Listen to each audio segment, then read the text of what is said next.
depuis des années, j'ai vécu au contact des textes grecs et j'ai l'impression, je suis maintenant très avancée en âge, que je n'ai pas cessé d'y trouver des forces et des encouragements.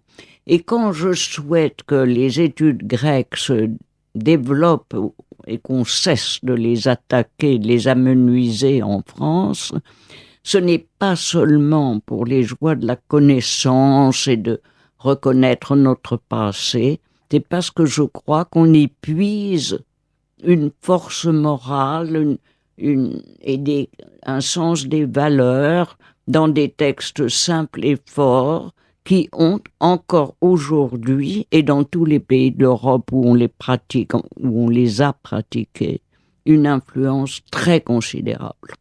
Alors, vous parlez précisément dans l'Orestie, c'est assez touchant parce que vous, qui êtes si savante, disons-le quand même, vous ne parlez jamais, au fond, de l'origine des textes, vous ne faites pas des petites notes en bas de page, vous nous donnez un contact, et alors, en effet, on l'éprouve. Moi, j'ai ressenti cela en le lisant.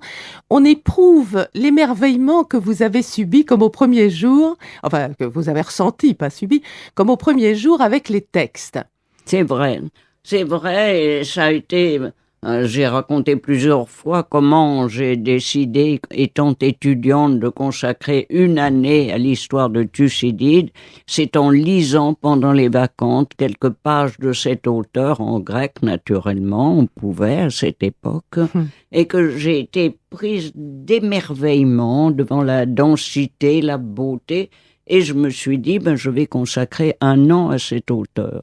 Et puis, ceci se passait il y a environ 70 ans, et j'y suis toujours, et l'émerveillement continue. Et au fond, est-ce que Thucydide pourrait nous apporter un éclairage pour les temps modernes, sans faire des rapprochements hâtifs? Thucydide, c'est le départ, finalement, il raconte la guerre du Péloponnèse. Oui. Mais justement, c'est le moment où tout s'est arrêté, dans un certain sens, où le miracle grec va commencer à s'arrêter. Vous commencez avec Échille dans l'Orestie, vous dites il a fait les guerres médiques, il a fait même 2 grandes batailles des guerres médiques.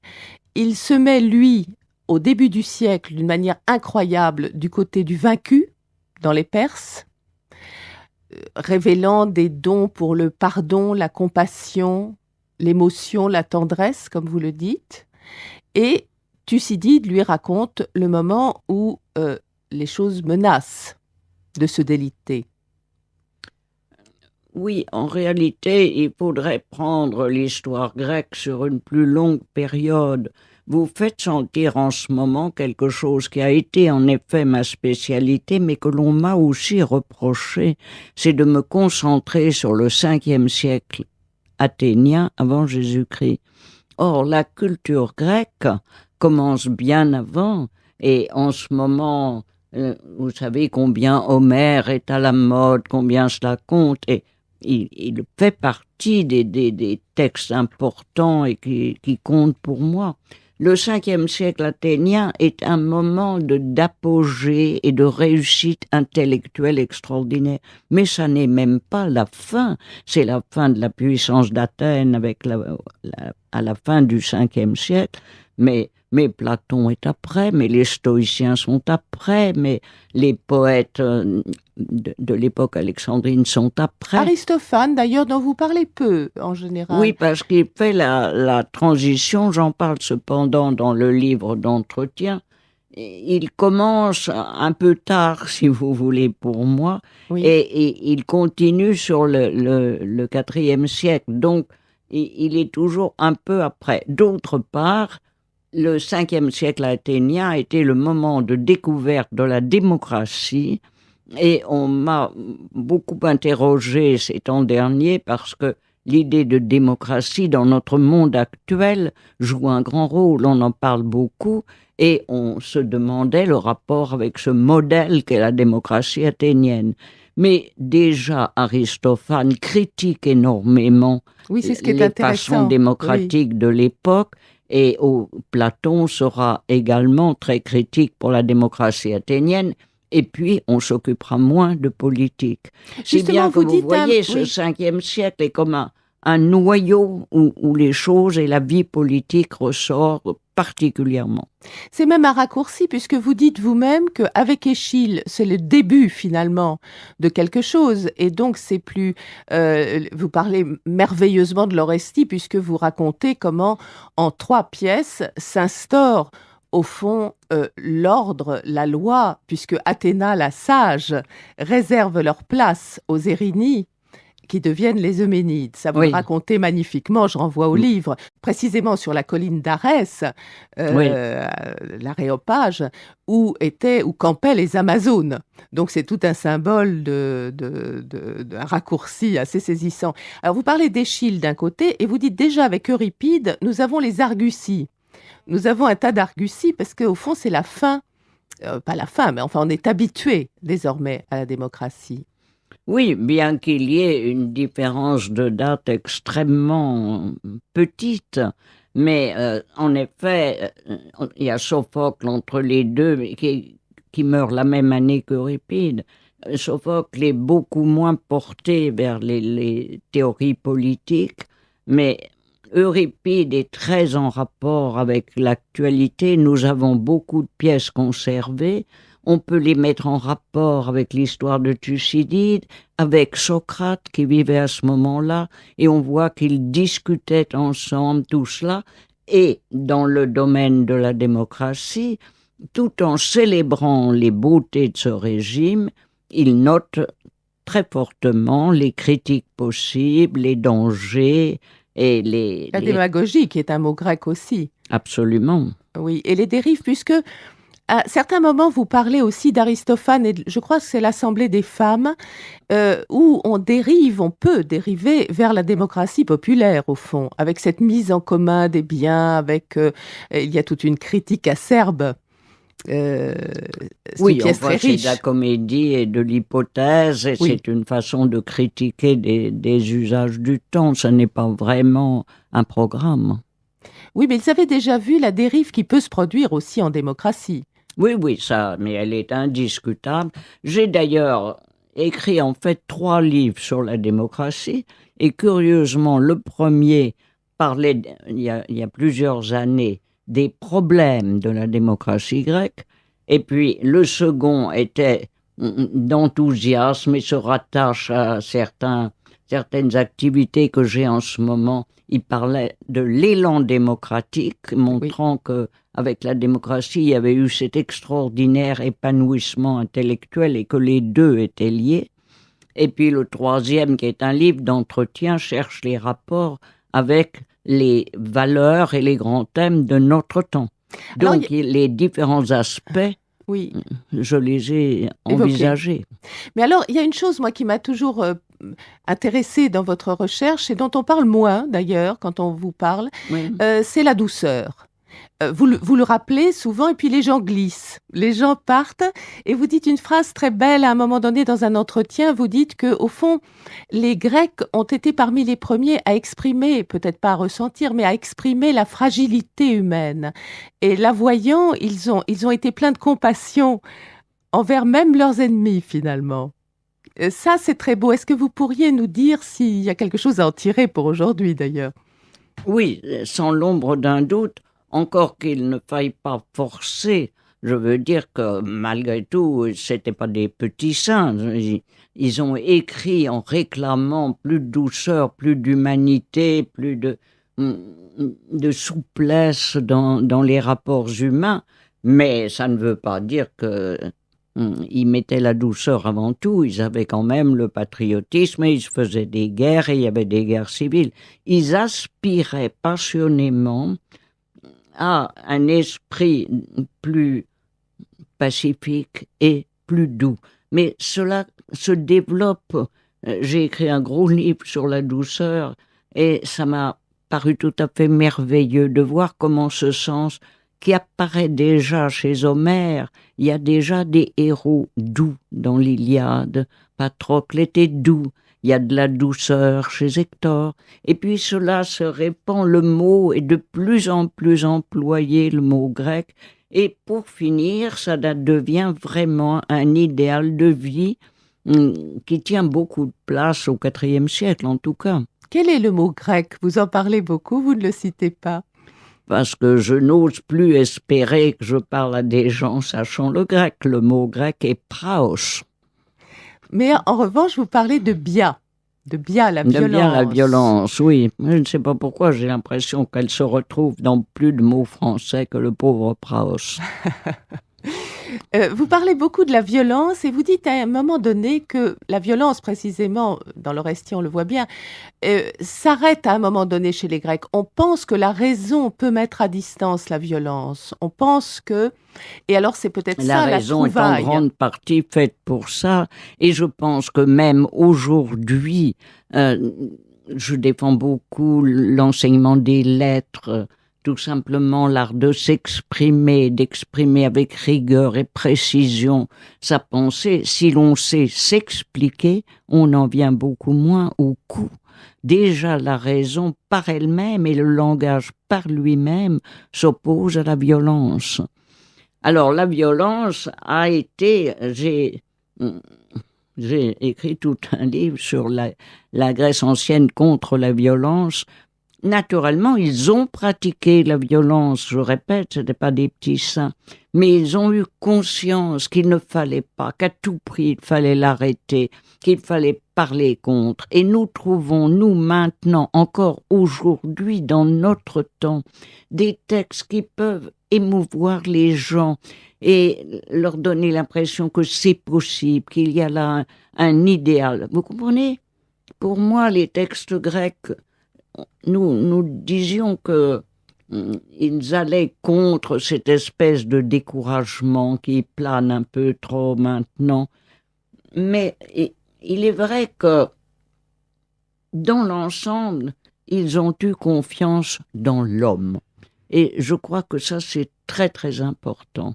Et ça me frappe que déjà, dans les épopées d'Iliade, d'Homère, je veux dire, l'Iliade ou l'Odyssée, il y a cette confiance dans l'homme, l'admiration pour le héros, qui est aussi sensible, qui n'est pas, comme dans certaines épopées, un être monstrueux, avec des pouvoirs surhumains.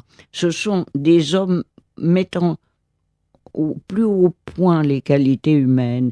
Et Ulysse, c'est un homme qui se bat contre la nature, qui arrive contre les monstres, contre les dieux, contre les malheurs, et qui arrive à préserver sa liberté, sa dignité d'homme.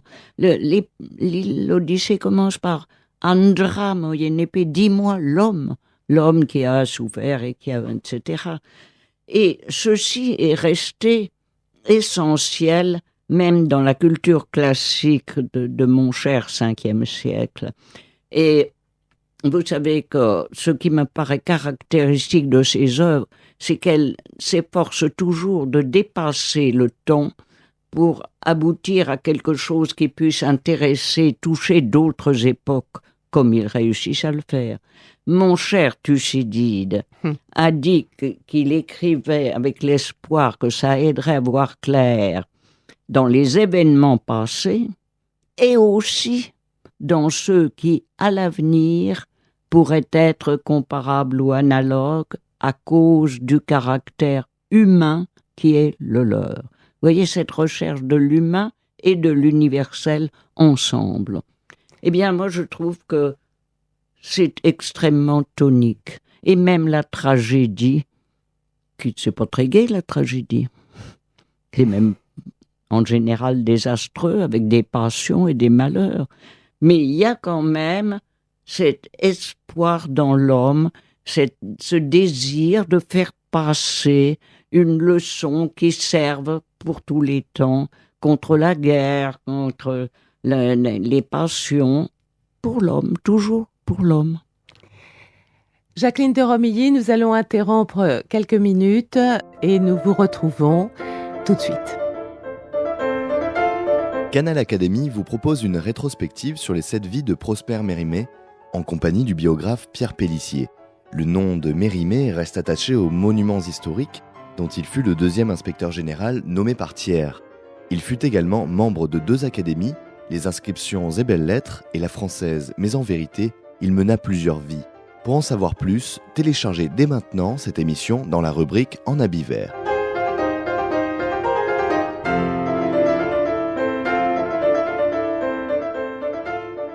Jacqueline de Romilly, nous continuons notre exploration de ce qu'ont apporté les Grecs, Oui. à la fois à notre Europe, mais aussi à nous tous dans l'universel, finalement, dans ce qu'ils ont voulu est loipon, pour ce qui reste du temps, comme vous le citiez dans un autre contexte. Vous avez peu parlé de l'hubris. Vous parlez de Bia, la violence, mais est-ce que Bia n'est pas déclenché par l'hubris ?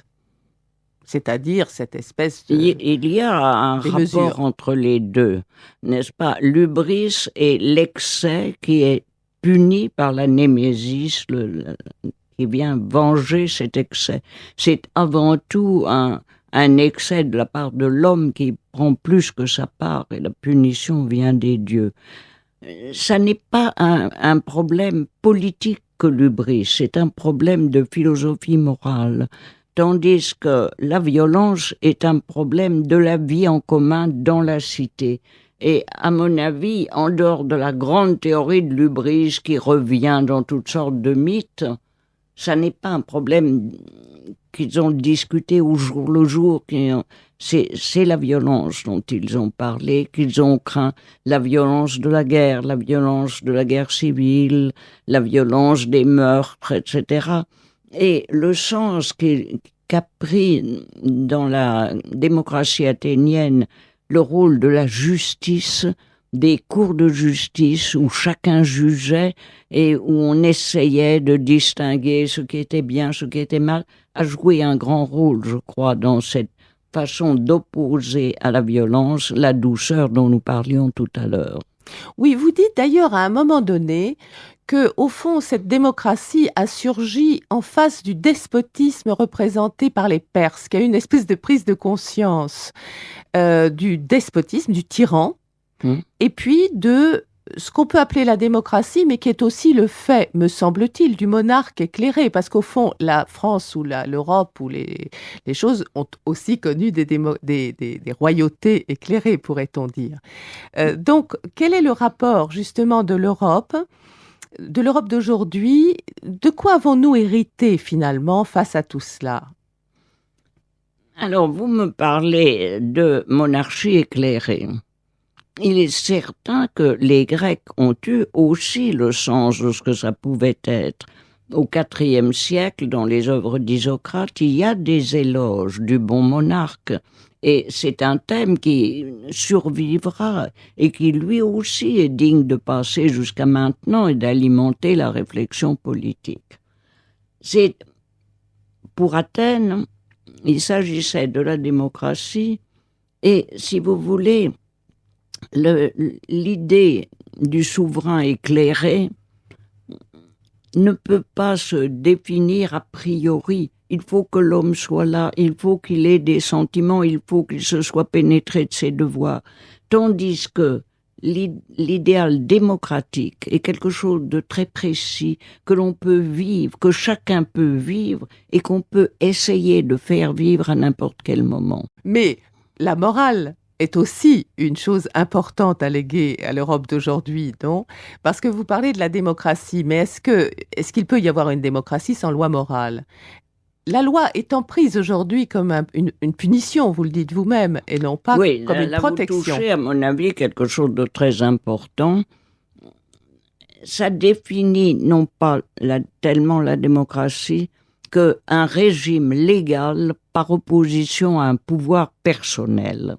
En fait, l'importance de la loi, elle apparaît déjà dans des textes de Solon, etc., mais elle prend toute sa force dans un texte d'Hérodote où le roi de Perse demande à un Spartiate qui vit auprès de lui « Mais comment est-ce qu'ils vont résister, ce petit peuple grec, à mon énorme invasion?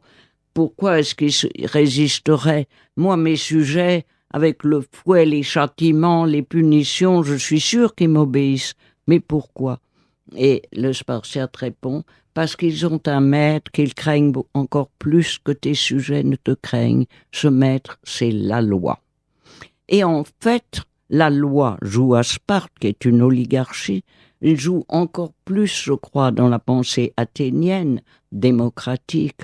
Et il y a un très beau texte d'Euripide que j'ai cité à plusieurs reprises, où le roi d'Athènes, c'est un roi, mais enfin c'est le porte-parole de la démocratie, c'est Thésée, dit que dans un régime personnel, la loi, c'est la chose du tyran, c'est ce qu'il veut, c'est sa volonté, il la change, c'est l'arbitraire autrement dit.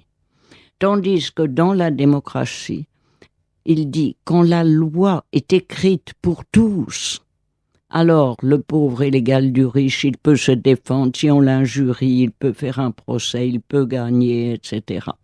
Il en fait le point de départ de ce même droit pour tous. Alors je suis très frappée, je l'ai dit ailleurs, mais que dans notre monde actuel, il est de mode chez les plus jeunes qui n'ont pas connu l'occupation et l'arbitraire et la vie sans loi, enfin, la règne de la force. Il est de mode de penser que la loi, c'est ce contre quoi on doit se défendre, qu'on doit protester, etc. C'est manquer tout à fait de perspective historique et de pensée profonde. Les Grecs admettaient très bien qu'on puisse changer une loi, qu'il y ait une loi qui ne soit pas juste, mais elle était le principe d'une vie réglée par quelque chose qu'on avait accepté, qui était là et qui protégeait, c'est la chose importante pour eux, qui protégeait le pauvre contre le riche. Il y a un célèbre procès de Démosthène où il dit que si on l'avait attaqué, giflé, un homme riche, eh bien, il dit quand vous allez rentrer dans la rue, vous, etc., il y a quelqu'un qui vous protège, il y a quelque chose qui vous protège, qui empêche qu'on vous attaque, qu'on vous insulte, c'est la loi. Et il le sentait comme une sorte de protection vivante. Alors là, c'est une découverte, je crois, très importante de la pensée grecque, qui peut valoir pour des régimes plus ou moins différents, mais que nous ne comprenons plus bien à l'heure actuelle. D'abord, nous avons trop de lois, on s'embrouille dans les lois, et puis nous avons pris un sens de la liberté individuelle qui nous aveugle un peu sur les dangers d'un monde sans loi. Mais est-ce que ce n'est pas justement parce que nous interprétons la liberté comme toute autre chose que ce que croyaient les Grecs, puisque la liberté était la liberté d'un groupe qui interdépendant les uns des autres, au fond. C'est vrai que... Même chez les Romains, l'urbs a donné l'urbanité. L'urbs. Oui. Pour tenir dans l'urbs, il faut être urbain. Oui, c'est vrai. Et le sens de, disons, la fraternité, enfin, on appartient au groupe, ça c'est très important. Mais je ne crois pas que ce soit la vraie réponse. Vous me demandiez exactement... si le sens de la liberté oui, était différent. N'est pas gauchy, quoi, d'une certaine manière. Alors, non, oui, gauchy peut-être. Il s'est précisé. La liberté a commencé par être sentie comme la liberté du groupe, de la cité. N'oubliez pas que quand une cité était vaincue ou un peuple, les gens, les femmes, les vieillards étaient en général emmenés comme esclaves. Donc c'était de façon tout à fait concrète que la liberté de chacun dépendait de celle du groupe. Et puis avec les grands États, la notion a évolué et on a acquis un sens beaucoup plus fort de la liberté individuelle. Si bien que certains ont dit que les Grecs n'avaient pas le sens de la liberté parce qu'ils n'avaient pas ce sens très fort de la liberté individuelle. Je crois que la différence est importante, mais je ne suis pas sûre qu'il n'y a pas une grande utilité à tirer de cette pensée où il y avait une autre liberté qui comptait. Moi, j'ai vécu le temps de l'occupation, de l'arbitraire, quand c'était pas un état de droit qui régnait. Eh bien, j'ai découvert à ce moment-là que la liberté individuelle dépendait de la liberté collective. Alors, vous parlez souvent aussi de l'hospitalité des étrangers dans la cité. Oui. Je sais que vous n'aimez pas que je parle d'Aspasie comme quelqu'un qui a eu une influence sur Périclès et sur la Je suis démocratie. pas injuste.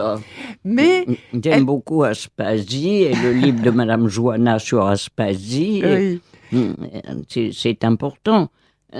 Vous parlez peu des femmes, c'est-à-dire que, au fond, on a beaucoup reproché aux Grecs, nous le savons, d'avoir parlé de démocratie, et puis les femmes ne pouvaient pas parler. Oui, ni les esclaves, ni les étrangers domiciliés. Oui, enfin, il y avait quand même, d'abord la métèque Aspasie, puisqu'elle était métèque, elle était enfin, c'est pas à vous que je vais dire que métèque, c'est dans la maison, c'est avec la maison. Donc, ça n'est pas tout à fait le sens que nous donnons au métèque. Non, bien sûr. Hein, je crois qu'il faut le dire aussi, parce que nous croyons que le métèque, depuis une chanson célèbre et fort jolie, Ça veut dire qu'il habite avec. Voilà, c'est celle qui est dans la maison, oikos. Hein. Bon. Pas forcément dans la maison, habiter oikeo.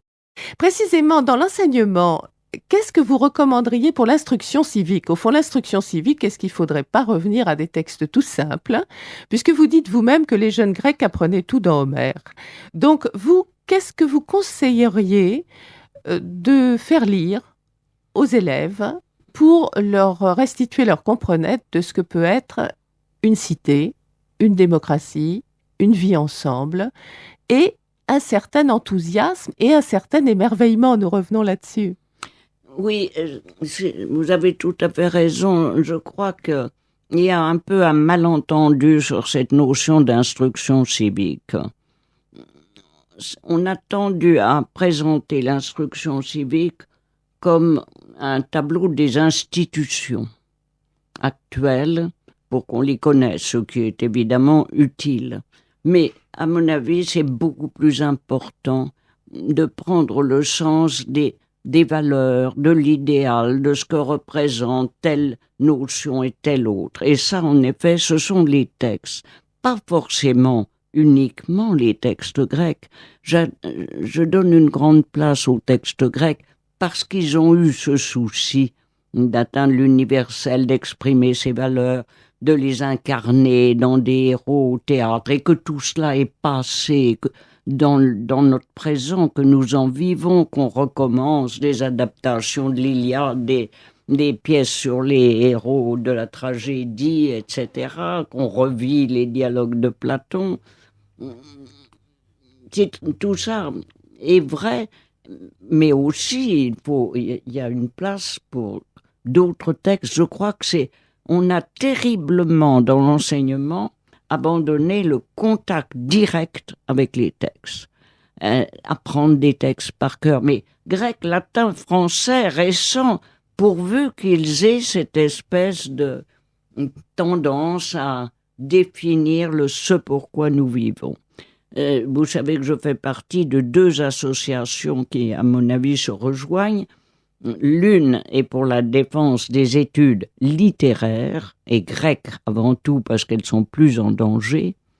L'autre est pour la défense d'un certain idéal civique, ça s'appelle l'élan nouveau des citoyens, qui organise des colloques, des rencontres, des concours, etc., pour essayer de ramener chez les gens cette flamme pour l'intérêt commun qui peut se donner, voyez, par les textes, première association, et par un effort actuel, seconde association, dans une séquence parfaitement logique. Est-ce que, dans cette époque où on parle par association, vous rendez hommage, ça m'a frappé, vous rendez hommage, je crois que c'est dans l'Oresté ou je ne sais plus où, à votre professeur qui était Paul Mazon, je crois. À l'époque, on admirait des exemples, on admirait des hommes, on admirait des femmes. Aujourd'hui, il faut s'associer. Est-ce que ça n'est pas un peu bizarre comme démarche pour pouvoir admirer, s'émerveiller, se battre? On se battait tout seul autrefois. C'était bien plus beau quand c'était inutile, disait Cyrano.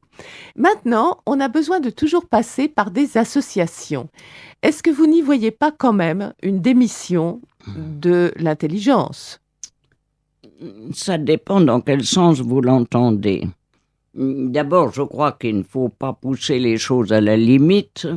Il y avait déjà des associations, même dans ma jeunesse lointaine, Et d'autre part, il y a une action des textes et une réaction des individus et des auteurs modernes, indépendamment de toutes les associations. L'existence des associations marque seulement l'existence de difficultés actuelles, nées soit d'une évolution de la morale en général, soit de difficultés matérielles qui occupent trop complètement les gens et en particulier les jeunes. C'est pour ça qu'il faut s'efforcer de les réveiller.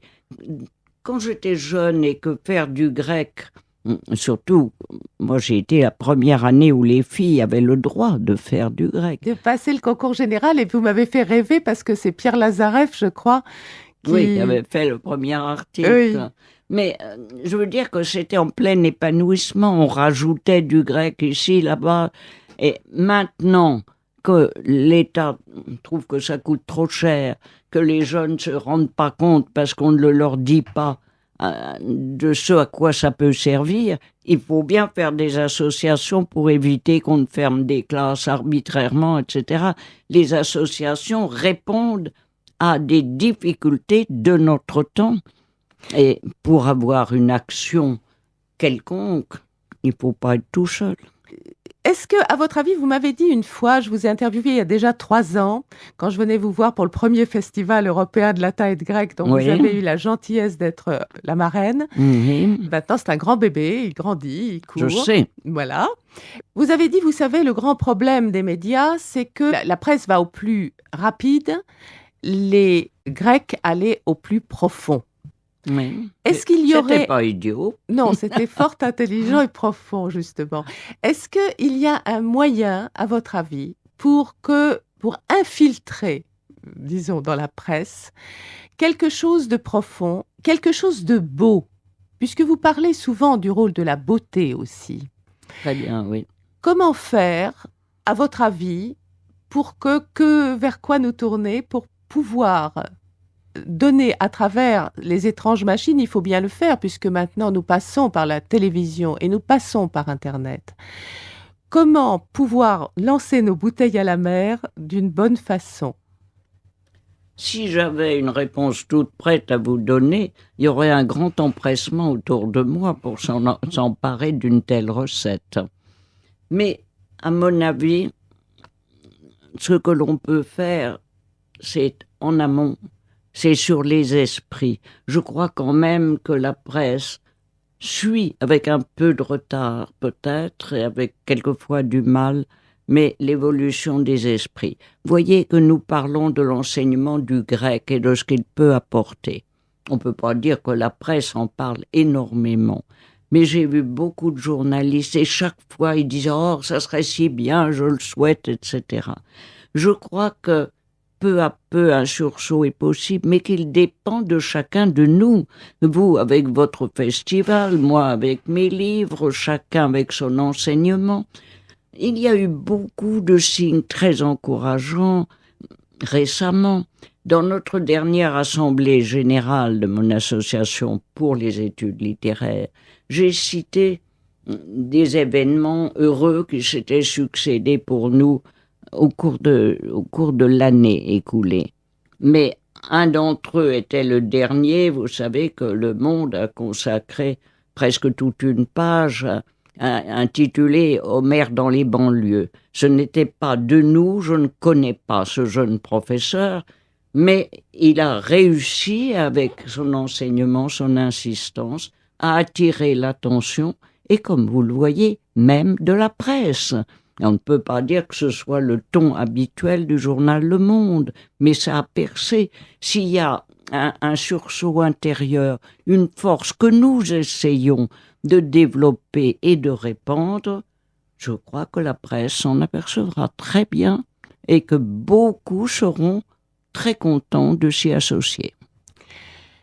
Vous le savez, Jean-Paul II a laissé comme message « N'ayez pas peur ». Très bien, oui.